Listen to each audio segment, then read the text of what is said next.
Somos buenos para el diente y se nos nota. La cultura gastronómica es más que el instinto por alimentarnos y sobrevivir. El inconfundible olor a cocina de la abuela, la aceitosa textura de una sopaipilla en invierno, las carcajadas durante una comilona con los amigos. Vivir para comer y comer para contarlo, ya sea en cuadernos de recetas o en análisis sociológicos. Siéntese y disfrute este ojo en tinta que está para chuparse los dedos. Buen provecho.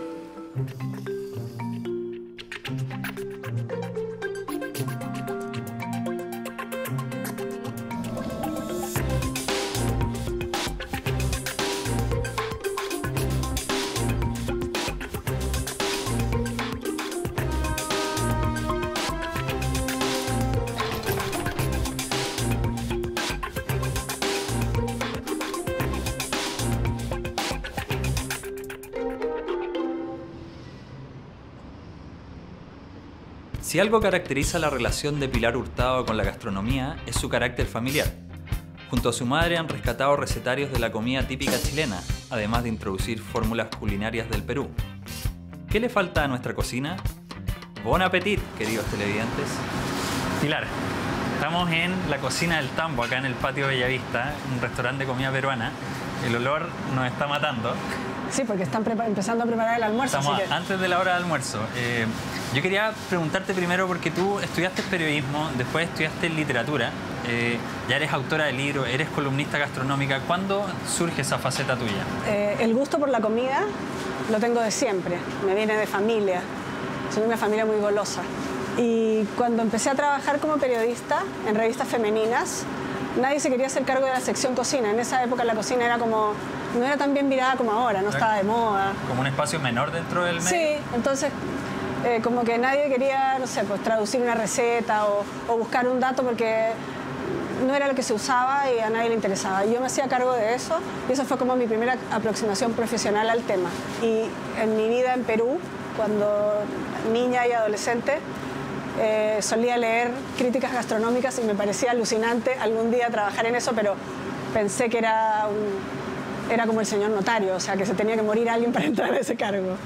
Tú en alguno de tus libros recoges el recetario de tu madre Pilar Larraín, sí. Y tienes tus trabajos están muy relacionados con lo que ella ha hecho y seguramente con lo que tú has aprendido de ella. Sí. Y en uno de estos, el cuaderno de receta, Augusto Merino, Ruperto Nola, dice que rescata de que ustedes tienen una aproximación más bien cotidiana a la cocina, no tan sofisticada. Totalmente, sí. ¿Cómo lo veías tú eso en el día a día? Como es una persona muy práctica, no le gustaban esas recetas de que tenías que remojar una cosa de un día para otro y hacer una salsa y revolverla al baño María 80 horas. No, todo muy fácil y muy práctico y nosotros aprendimos también así. Entonces, en la génesis de Cuaderno de Recetas está la idea de eso, de que fuera algo muy práctico y también de recoger las recetas que nosotros teníamos en nuestros cuadernos, mi mamá en sus cuadernos, que ella iba anotando desde que recién empezó a cocinar, cuando se casó y todo eso, y nosotros de niñas, como buenas copionas, tomamos la idea y también teníamos nuestro cuaderno y yo tengo todavía guardados esos cuadernos donde yo iba registrando si inventaba una receta que me resultaba, la anotaba, ¿me entiendes? Y cuando seleccionamos las recetas de Cuaderno de Recetas, agarramos las que a nosotros más nos gustábamos, que son las que siempre hemos preparado en la casa, que siempre tenían que tener esa cualidad que te decía que en el fondo fuera fácil de hacer, rápido y que resultara y fuera rica. Y en este otro libro, Cocinar es fácil y entretenido, está enfocado en los niños, cómo los niños se pueden incorporar en la cocina.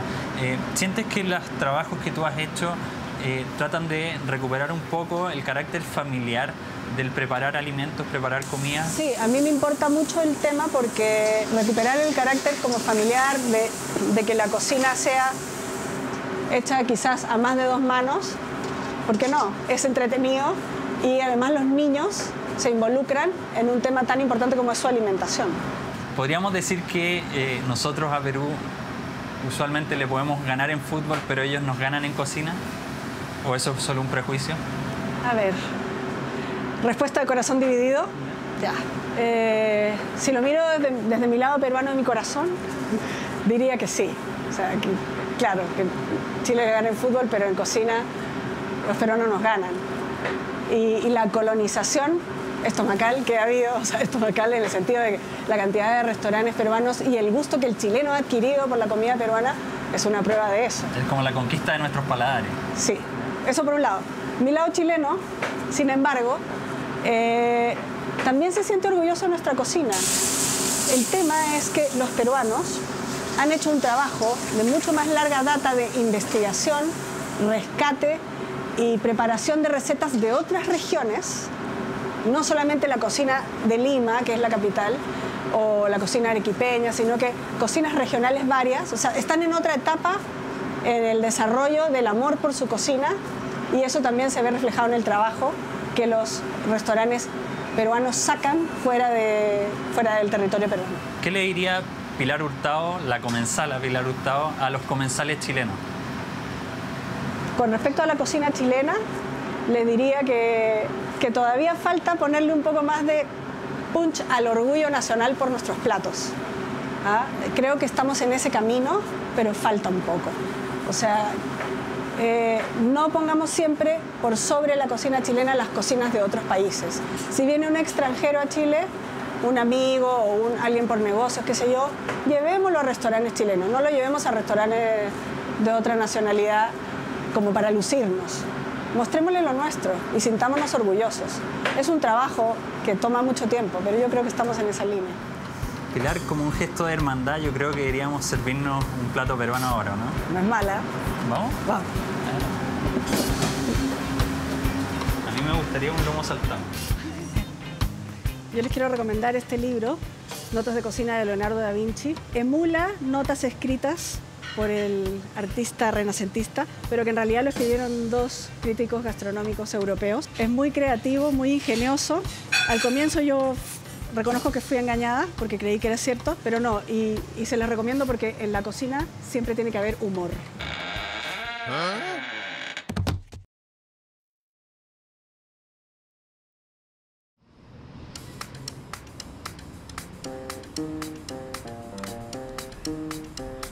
Yo soy Claudio Aravena, trabajo hace 14 años en la Fundación La Fuente. Estudié literatura en la Universidad Católica y me dedico hace 14 años a hacer programas de fomento lector, ¿ya? Poder hacer bibliotecas en todo Chile, poder hacer programas en los centros comerciales, en escuelas rurales. Ha sido un trabajo que no es trabajo, sino que es más bien una gratificación súper importante. Esta es la biblioteca. Arriba están algunos libros que me acompañaron de la universidad cuando estudié literatura. Y hacia abajo están como las compras de los libros más actuales. Este de Papelucho en vacaciones es un libro que leía con mi hermana todas las vacaciones. Todos los días los leíamos, así que es como un recuerdo y yo lo tengo acá en la biblioteca, en este lugar aquí más especial. Porque yo soy parte de un comité donde se seleccionan libros para bibliotecas públicas o jurado de algún concurso. Entonces me toca leer mucho como trabajo y a veces, claro, tengo que tener una disciplina para poder leer 140, 150 libros en 2 o 3 meses, que es lo que me toca a veces hacer cuando soy evaluador. Está Poemas de Chile, está Defensa de la Tierra, que es de Luis Oyarzún, un libro que está absolutamente como descatalogado y que la Biblioteca Nacional lo vuelve a editar, y un trabajo de la Gabriela Mistral, Cielo, Mar y Tierra para niños, que recoge prosa y poesía de Gabriela Mistral y que es el primer libro de la colección infantil de la Biblioteca Nacional y que yo guardo con mucho cariño porque me parece que es un trabajo editorial súper importante.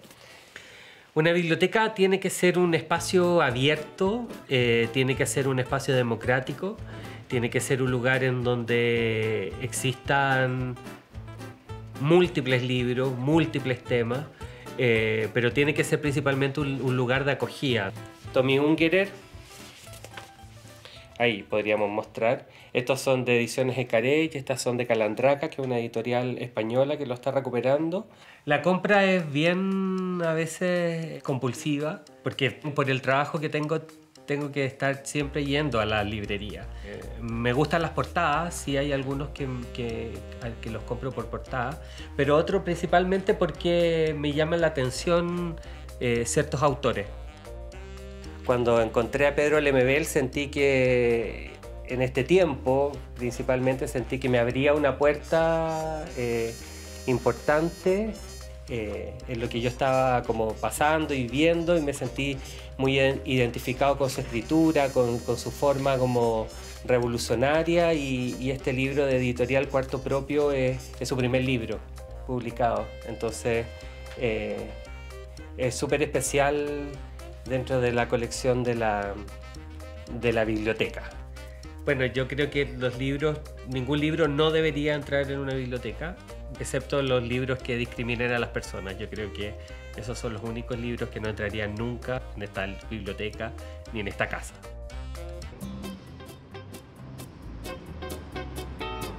Estudió cocina, pero siempre ha estado cerca de la literatura.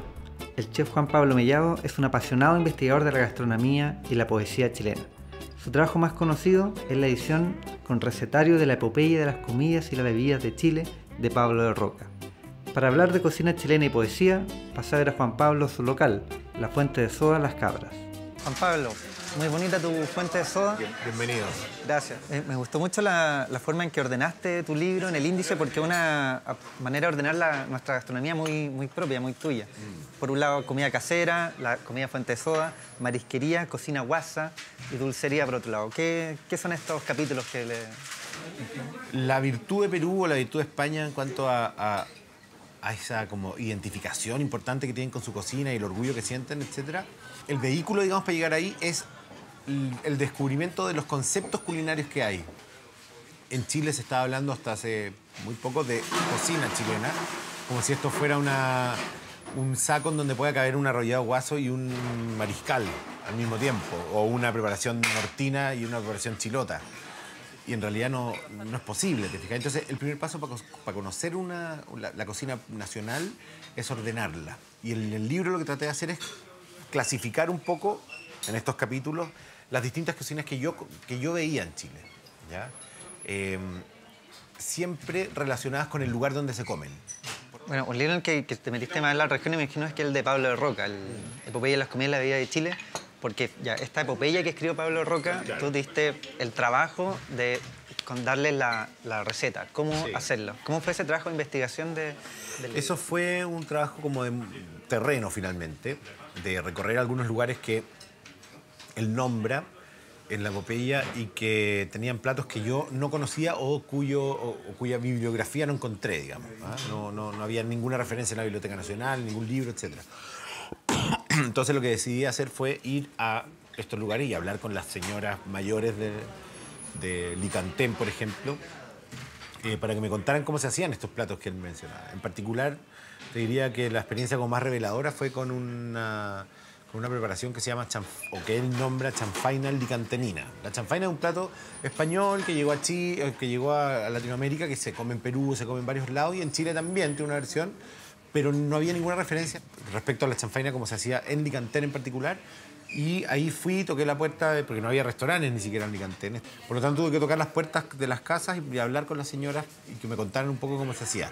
Las señoras con las que hablé, todas me decían que la chanfaina licantenina se hacía con bofe de cordero, que son los pulmones, y con otros interiores del cordero. Y te empezaban a escribir esta receta y diciéndote que llevaba, no sé, un sofrito con cebolla, no sé qué, poner el bofe, las papas, la zanahoria, las arvejas, y después aliñe, decía. Usted tiene que aliñar ahí, me decía. Y la primera señora me decía eso, la segunda también, ¿cachai? Como el bofe, le cambiaba las papas por otra cosa, pero después me decía, y después aliña. Y la tercera lo mismo, hasta que la miro a la cuarta señora y le digo, oiga, ¿pero con qué aliño? Como, ¿por qué me dice aliñe nomás? Y me mira como si fuera tonto y me dice, ¿con qué va a aliñar? Pues, mijito, con orégano, comino, ají de color, ajo. ¿Cachai? Como con lo que se aliña en Chile. Tonto, ¿cachai? Como, ¿cómo me preguntáis eso? En Chile las señoras dicen, usted aliñe, Y ya, porque saben que todo el mundo tiene que saber que se alinea con orégano, comino, ají de color y ajo. Claro. Y si tú vas a la casa de tu mamá y abrís la puertecita que está arriba del plato, va a haber un tupperware y va a haber orégano, comino, ají de color y ajo. Sí, por supuesto. No va a haber jengibre en polvo, ni Wasabi. ¿cachai? Ni bueno, wasabi, capaz que hay ahora.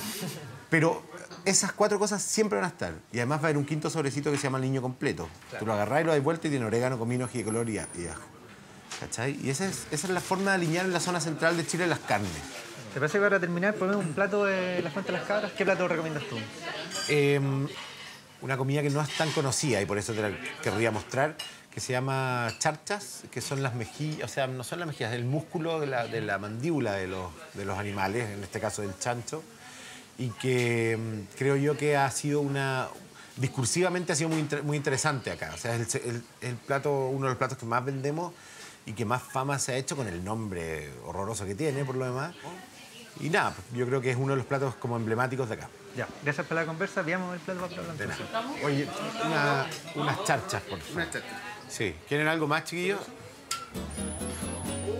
Hablando, weón, de... Es que no podéis creer. No, si ya terminamos, pero cacha de lo que estábamos hablando. Si murieron, por ejemplo, sus relaciones y sus amistades de la infancia y usted retorna a la provincia despavorida y funeral, arrincónese solo en lo solo, cómase un caldillo de papas, que es lo más triste que existe y da más soledad al alma, y beba vinillo, no vino, el vinillo doloroso y aterrado que le darán a los que van a fusilar, los carceleros o el fraile infame que lo azotará en el crucifijo ensangrentado. Este es un fragmento de la epopeya de las comidas y las bebidas de Chile de Pablo de Roca, un tremendo mapa de la guata y el alma de Chile, y es mi recomendación. ¿Bien?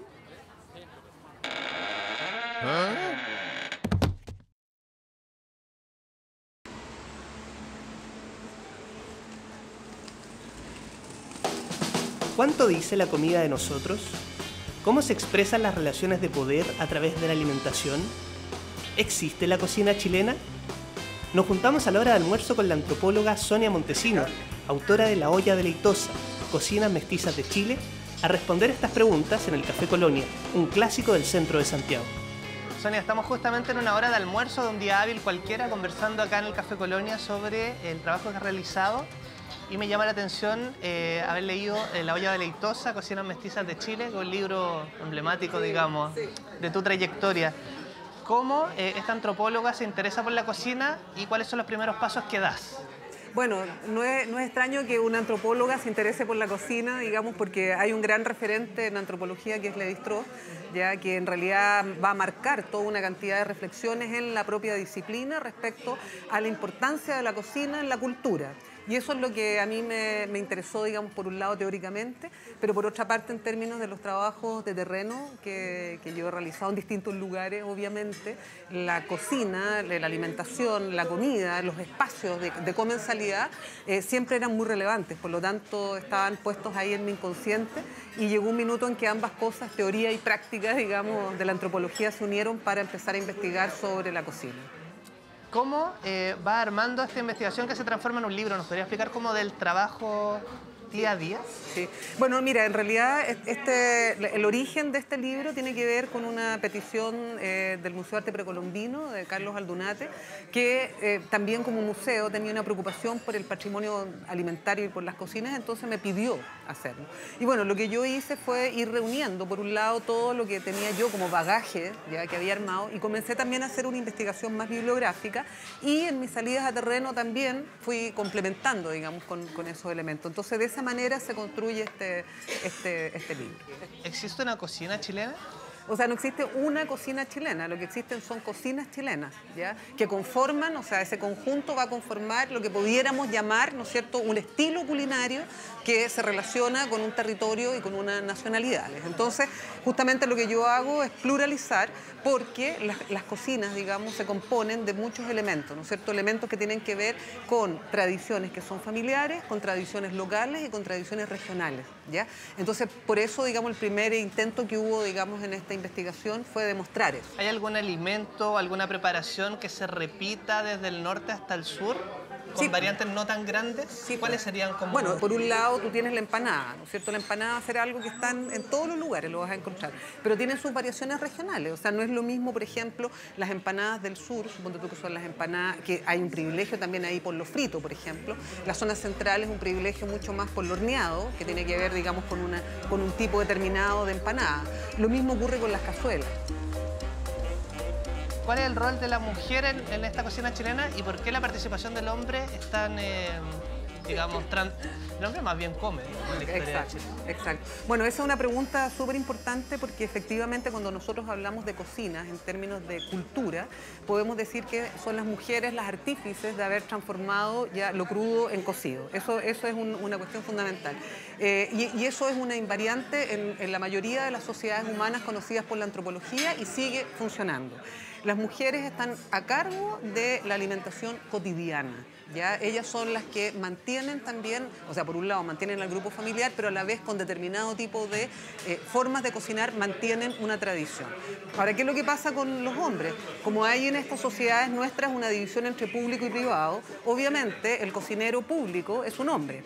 Y la cocinera privada, que está, digamos, dentro de la casa, es una mujer. Claro. O sea, se reproduce, ¿no es cierto?, en el mismo esquema ya de diferencia y segregación de los géneros, ya en este caso de las cocinas. Y entonces lo que yo trato de plantear ahí es que efectivamente lo que hay que hacer es un tributo y un reconocimiento a estas mujeres, y que muchas veces pasa que los chefs, ¿cómo se llama?, aprenden de esas mujeres, pero las mujeres siempre quedan en el anonimato. Claro. Ya sus nombres nunca están. También me gustaría preguntarte por este otro trabajo, Fuegos, Hornos y Donaciones de Alimentación y Cultura en Rapa Nui.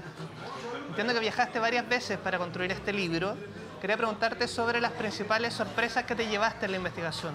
Mira, hay una de las cosas, yo diría, súper importantes de Rapa Nui es la mantención de un determinado tipo de forma de alimentación vinculada a una sociabilidad. Significa que los que estamos comiendo juntos somos hermanos, construimos comunidad, ¿ya? Y esto en Isla de Pascua se ve, digamos, de la manera más increíble, ¿ya?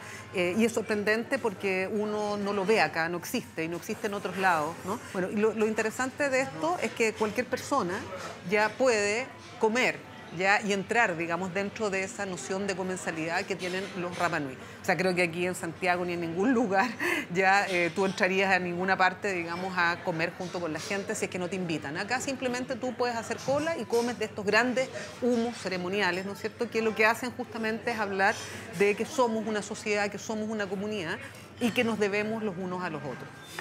¿Tienes hambre, Sonia? Sí. ¿En serio? Vamos a llamar a nuestra amiga, pero tenemos que elegir qué comer. Sí. Es muy interesante esta parte. Ah. Porque ya hemos hablado mucho, ¿no? Mucho, sí, hemos hablado mucho y ya tenemos comer, ¿no? hambre. Bueno, Sonia, ha sido delicioso. Vendrán otros platos para conversar de nuevo. Gracias, Sonia. Muy bien, gracias a ti por invitarme.